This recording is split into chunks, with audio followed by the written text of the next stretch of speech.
All right, good afternoon, everyone. Welcome to the second ECE Reporter training. My name is Rachel Tway Grant, and I am an education consultant with the Early Care and Education Division of the OEC. I serve as the co-program manager for the child daycare contracts.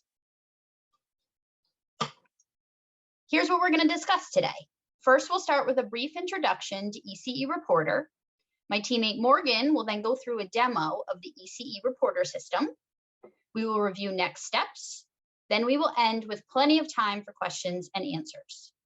During the presentation, please feel free to put your questions in the chat and we will address them during this time. ECE Reporter, more formally known as the Early Care and Education Reporter, is a system that OEC uses to collect state-funded child enrollment data. Our goal was to create a system that makes it easier for providers to enter data, that is useful to OEC staff and stakeholders, and unified across all funding streams. Why do you need to enter data into ECE Reporter? That's a great question. First, in order to receive state funds, programs must comply with the OEC's data collection processes and systems. Second, we at the OEC use ECE Reporter to answer questions from the governor, commissioner, members of the legislature, other agencies, and stakeholders. For example, a commonly asked question these days, what is the current utilization versus capacity in state-funded programs? Or a member of the state legislature might want to know how many state-funded slots are in the area they serve. Having complete state-funded child enrollment data helps us understand how programs are doing, how we can best advocate for them, and how to better serve children and families in Connecticut.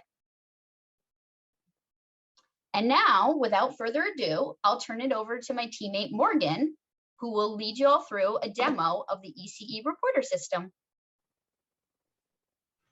Hello, everyone. Thank you, Rachel, and thank you all for coming to this exciting demo of ECE Reporter. So the goal here is to just sort of show you how to use the tool, if you're a brand new user or if you're an old user, but it's been 6 months and you want a refresher on how to use it. We're going to walk through all the key steps. As Rachel said, feel free to ask questions in the chat. We will address those questions later as I go through my demo.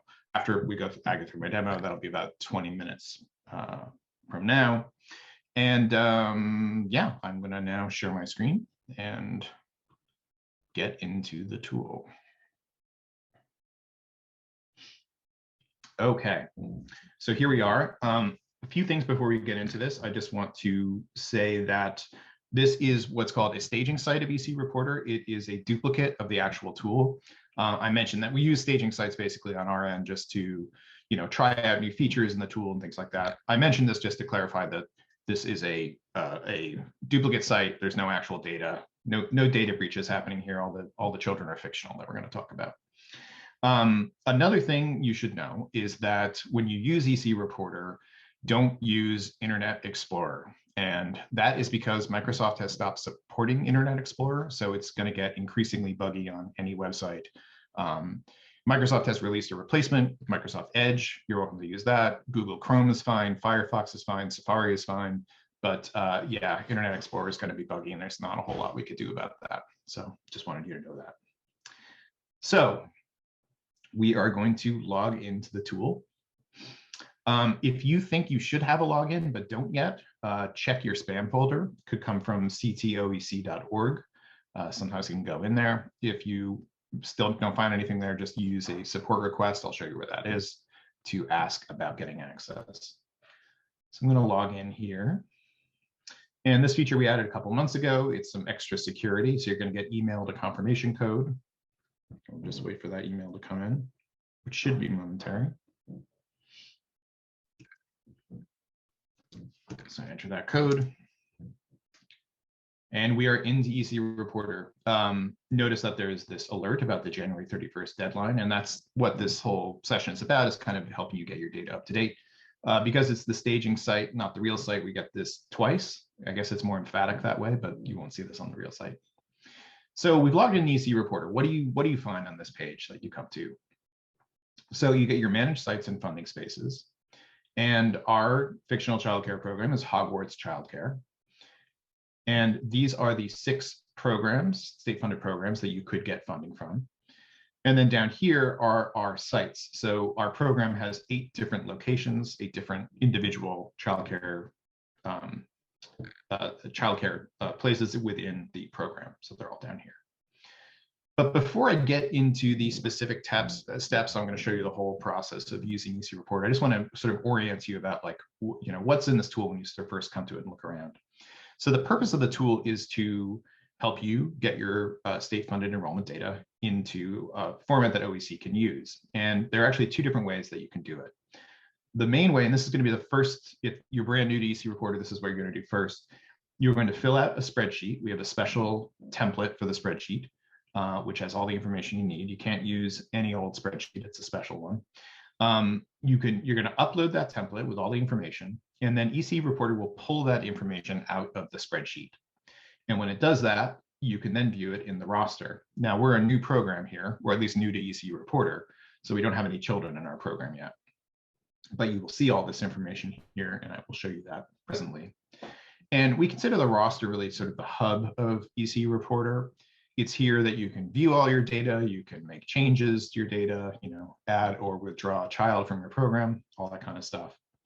So just, big picture, keep in mind, you've got the file upload option. That's the spreadsheet to put all your data in. And then there's the roster. That's another way of adding or changing information. It depends. We set it up this way because some programs may prefer to always update their data using the spreadsheet, especially bigger programs. There are going to be a lot of changes between updates.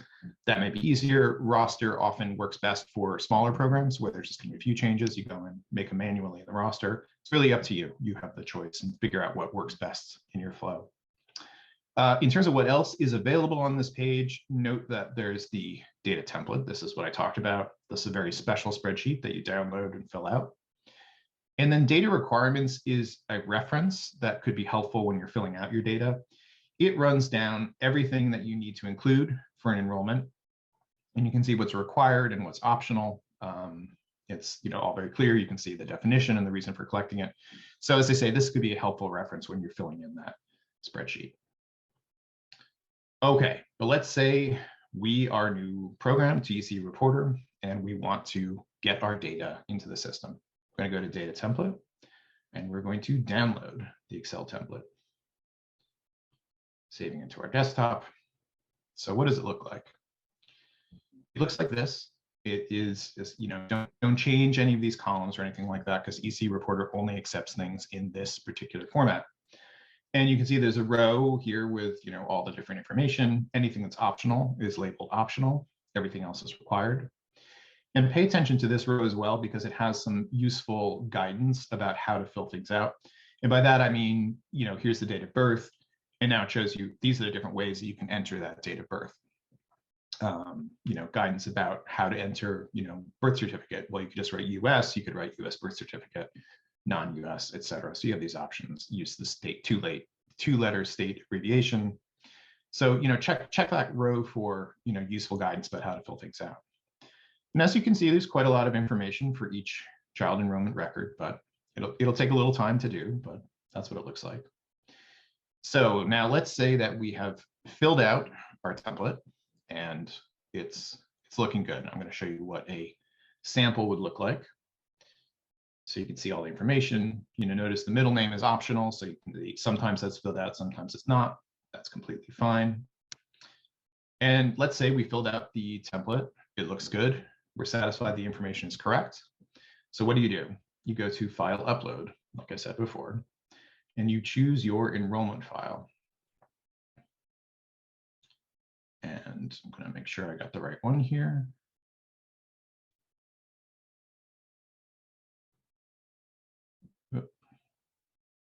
That's the one I want. So I'm going to upload it now. It's going to show us an error.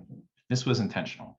I wanted to show you that if you forget to add some required information in the template, ECE Reporter has got your back. It's your pal. It's going to let you know if there's a problem. So what happened was in the file that I just uploaded, there was some missing information. So the date of birth for Ian Chesterton was not there. So generally the best advice here is to just go back to the spreadsheet and make the change there and upload again. You can upload a record that's missing something and then fix it in the roster. That's okay too, but often it's easiest to do it in the spreadsheet. So let's go back to our spreadsheet. We go down to in Chesterton, and lo and behold, this poor child has no birth date. The boy without a birth date. So we'll add one, and then we will save it. And I'm going to cancel this upload just because that information was incorrect. And I'm going to choose from my folder again and upload the same dummy data. And this time it sails right through because there's no missing information. So we're going to go to the next screen. And here is a final chance to preview the information before you enter it into your roster. You can take a look, make sure everything looks okay. And let's say it does. We are going to save changes to the roster.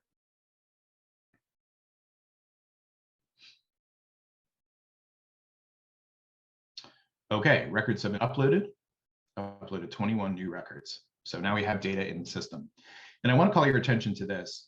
When you upload data or make changes to your roster, you're going to get this option which says all of my 2021 data is complete. We're asking you when you do update your data by the January 31st deadline to press that button to let us know you're all set. Otherwise, we'll assume you're still making changes. All right, so let's take a look at the roster now that we have some data in here and get a sense of what you could do. First of all, you can see here all the children down here, and you can view this data in different ways. It by default goes by name alphabetically, but you can also, click by missing info. We don't have any, but you could organize by birth date if you want to, by funding type, space type, site, etc. So those are all options there.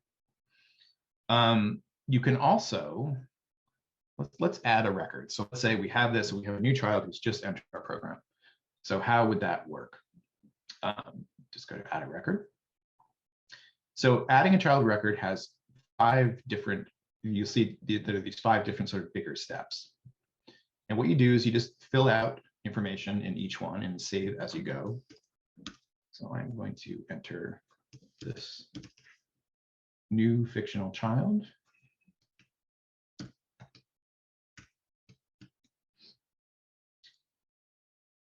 US birth certificate. Well, actually, let's just, for the sake of this, we'll say it's unavailable and save. So now I've completed that section. Now we are on to the child info. So we'll say that she's Asian, not Latinx, female. We don't know if she's receiving disability or special education services. She is a dual language learner. She does not live with a foster family. Save. Now on to the next section, family address. We enter that. Not experiencing homelessness. Save. On to the next one. Let's just say there's a household of 5 and their income is $1,000. We'll say the determination date was the 1st. People sometimes ask about this one. If you don't have their information, you can always just select income not disclosed in terms of their finances. So that's an option. And now we're going to say which program she is in. So let's say she's in Hufflepuff. Her start date was the 1st of this month.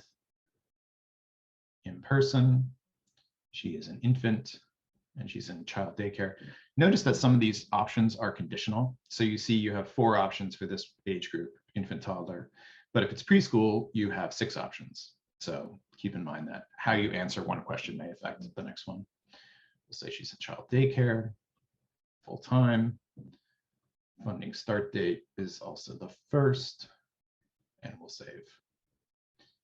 And now we have a new child right alongside the other ones. We have 22 children in our sites, now. And there she is. So that's how you add a child. Let's say we need to change some information. So we'll go back into this file. Changing the information is basically the same process we just went through in terms of adding it. It's just you find out whatever it is you want to change. So let's say child identifiers are still correct, but we now know that she is receiving disability services. So we just make that change and save it. We could go to family address. She moved one house up the street and save that. You also have the option to redetermine the family income. So this is what we had. Just go through that process again. Let's say there's now 6 children and the redetermination date was the 15th. Let me save that. So it really is just the same process to go in and edit any information that you need to do. So that's very easy to do. And also, I mean, you know, one common reason for a change would be a child has aged out of their current program. So we change enrollment here. So let's say she's in Hufflepuff before, but she's now shifted to Gryffindor. And her new start date would be, let's say it was the 20th. Also in person. And let's say she's aged out, right? So she's now a preschool student. She's still getting child daycare, but that has changed. Full time. Funding start date is the same as what I just said.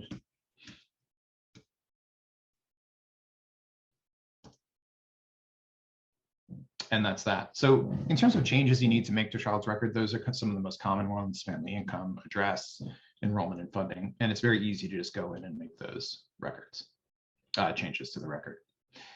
Now, let's withdraw a child. Let's say that we go back to our main screen again. And let's say that we are going to take, well, let's take Ian Chesterton, he of the boy with no birthday. We are going to withdraw him from our program. So that's very easy. Here's his record. Just go up to withdraw here. And let's say he moved out of state. The enrollment end date was today. And we'll say the funding end date was today as well.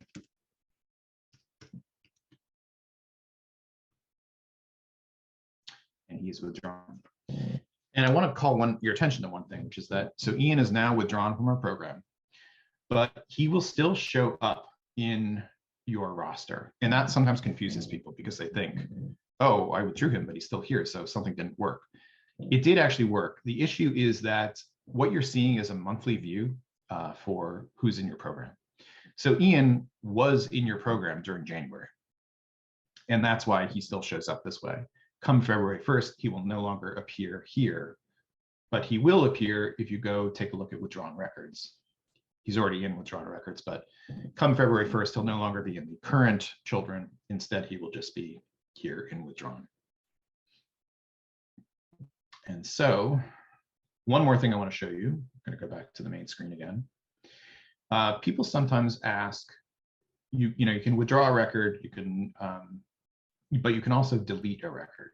So I want to show you that and why you might do it. We're going to go to Rose Tyler again. So people ask, like, okay, I understand why I withdraw, but why would I delete a record? And generally deleting records is not something people do typically, because you don't want to completely erase a child who was in your program. You don't want to completely remove them from any records. Usually you want to withdraw them. But sometimes if there's a mistake, let's say you have 2 employees who entered the same child twice, something like that, some reason they have a double record or something was completely wrong, you just want to delete it. But keep in mind, as I say, that this will permanently take that child out of any of your records. So, if the child actually was there, you don't want to delete it, but we'll delete it. And now Rose Tyler, whom we just added, is now gone. And so that is really kind of the tour of the main pieces of ECE Reporter. I want to, before I sort of turn it back over to Rachel, I just wanted to kind of call your attention to the help section. And we've completely redone this help section to make it hopefully more helpful. I'll show you what's in this. So we broke it down. We have this initial page, which goes over the purpose of ECE Reporter. And we also have these little videos. So if you are dying to listen to me talk more about ECE Reporter, you can watch these videos in which I talk more about ECE Reporter. This one's about the sort of overview of the tool. And then we break down the sections. This one's about accessing ECE Reporter, so it goes over logging in, username and password, any issues you might have with that, resetting your password. It's also got some guidance about, let's say you're an administrator of a program and you want to give your staff the ability to go into ECE Reporter and make changes. How does that work? So basically you just, send us a support request with the information about the person and we will add them as a user. Similarly, if that person leaves your program or maybe changes responsibilities and you don't want them to have access, we do keep the number of people who have access to this protected information as small as possible. Just let us know if it's time to revoke someone's access and we can do the same thing, same process for that. And then the help section goes through everything I went through today. How do you upload that initial template? It goes through that, little video on that. All these videos are super short, like, I think none of them is longer than 3 minutes, I believe. So it's not like watching a whole webinar again. And then updating your data goes through the process of, how you can update using the roster or the spreadsheet, and then how to view data, how to update data like I just did, and how to add a child. It's all covered in these videos. And finally, I mentioned this a few times, if there's something that you need help with that is not addressed by the help section, just send us a help request. This is what it looks like. Fill it out, send it. We'll get back to you within a couple of days. And we really, if you're having any problems, we want to know. If you have suggestions for improvements or things that you would like added to the help section, we want to know. We want to make this tool as useful as possible to you.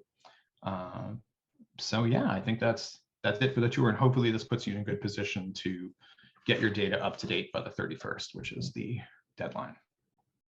And I will now pass it back to Rachel.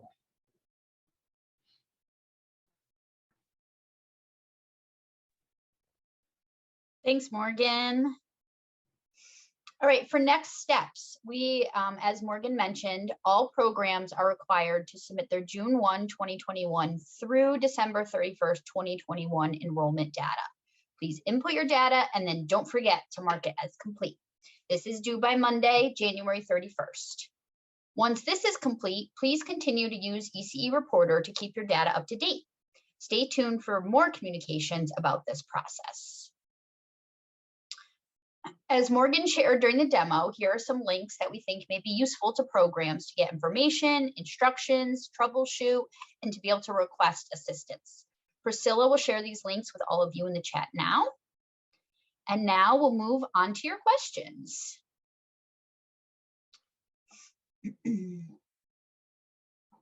So let's start. Morgan, the first one will be for you. Is there a way to search for a specific child?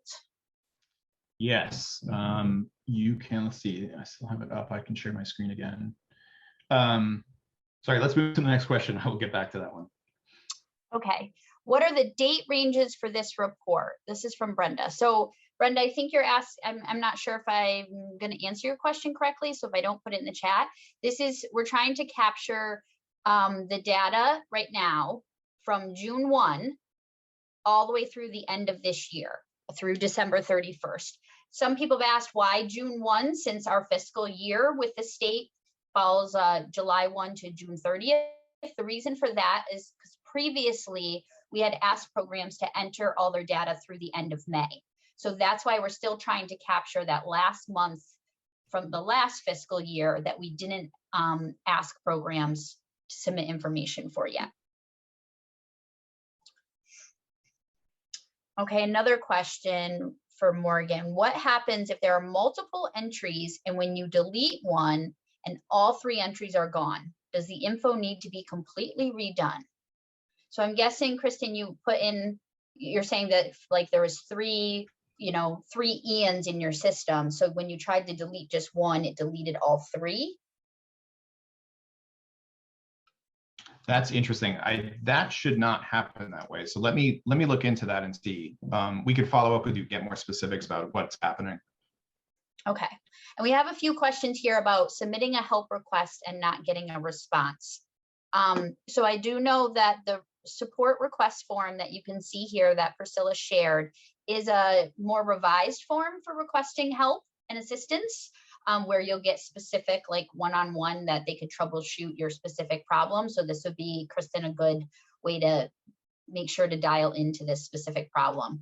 So first, I recommend filling out that form. I would say, Morgan or Jay, do you have any idea what the typical response time is? Is it about 2 days?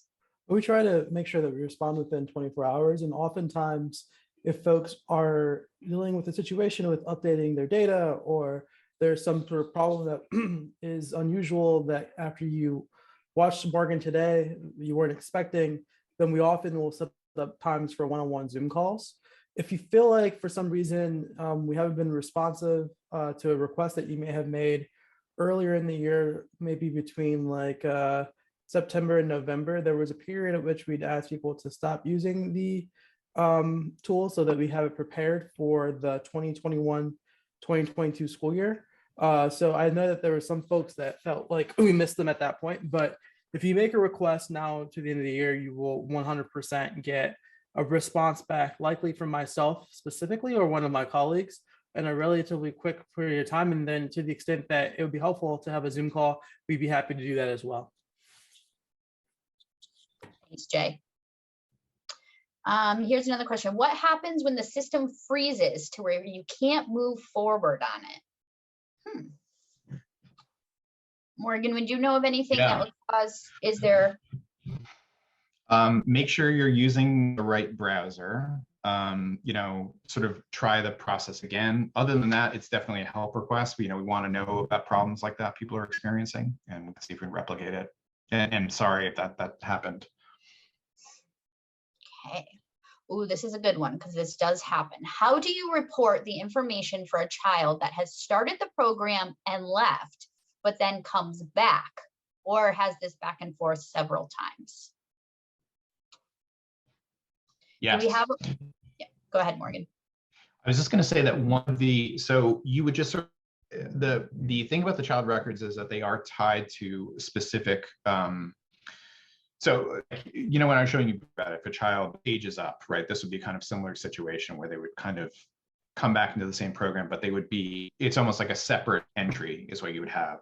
So if you're filling that information out in a spreadsheet, you would actually have two different columns for that child, showing the start date and the end date initially. And if they come back, you duplicate that information and have the new start date, end date. And that's how you would do that. Okay. And it's sort of inevitable just because we have, it's like trying to maintain all the different information at different times. So whether they're starting or stopping or aging out of a program and starting a new one, those have to be kept sort of separate. Perfect. What if there are children showing up on your roster who are not enrolled in your program? So that would be, Morgan, I'll let you answer just since this is Morgan. Sure. That is a support request issue. We'll just have to take a look at that and see where that's happening. Okay, so Stacy, I would put in another help request. And then you can always message your program managers too if you need a little bit more time to get your data in. How do you report information on a student who exited out and re-entered again? Okay, Minnie, we just answered that. Says, will we get a confirmation once our roster and or spreadsheet has been uploaded? No, but you're the one confirming that it's been up to date. So you press that button that I showed you that says all of my 2021 data is up to date. And that gives us the go ahead to know that you're all set.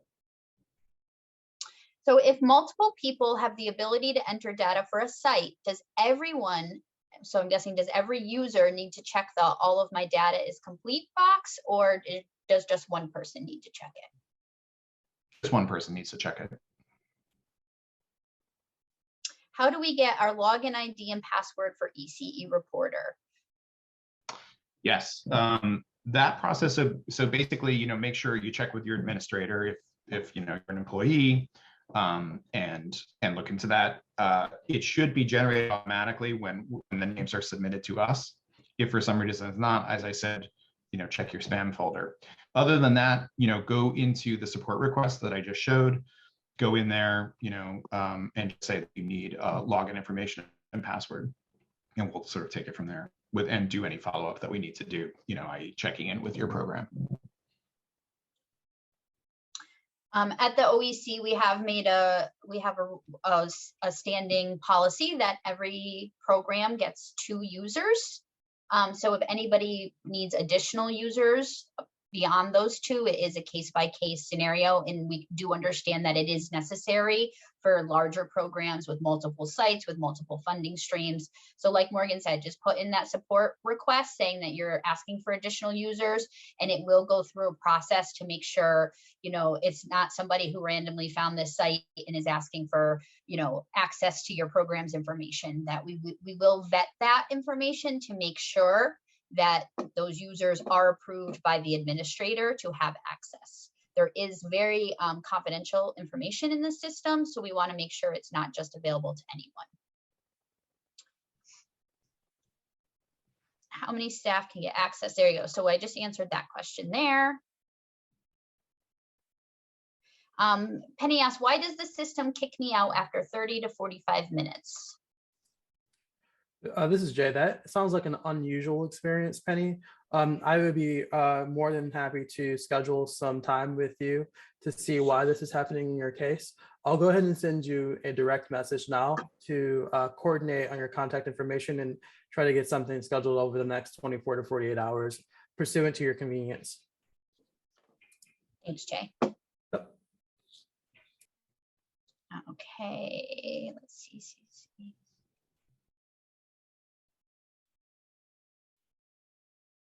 Okay, so Brenda, if you were to receive a login, we would need to know that your director wanted you to be one of those 2 users. So again, this is where, oh, there you go. Okay, yeah, I see you're talking with Jay. There you go. Oh, went down. Should have just kept scrolling. That question was already answered. Thank you. And I think that's all we have. Does anybody else have any questions? I'll just jump in and say the issue with this search is that there's not a search for the whole tool. The easiest way to find a child is to just use like, you know, when you're searching on a web page and you do like a command control find page, just enter the name there and you can see when you're on your roster page, it'll jump you to the child.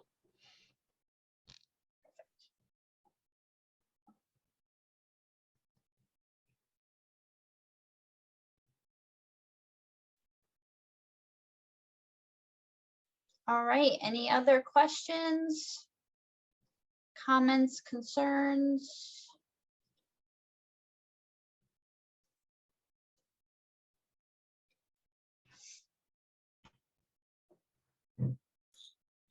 Okay, Kim Paluska, are you asking for the website address? Oh, for the ECE Reporter, we can just put like the home landing page. Yep, that'd be great. Do that. Absolutely.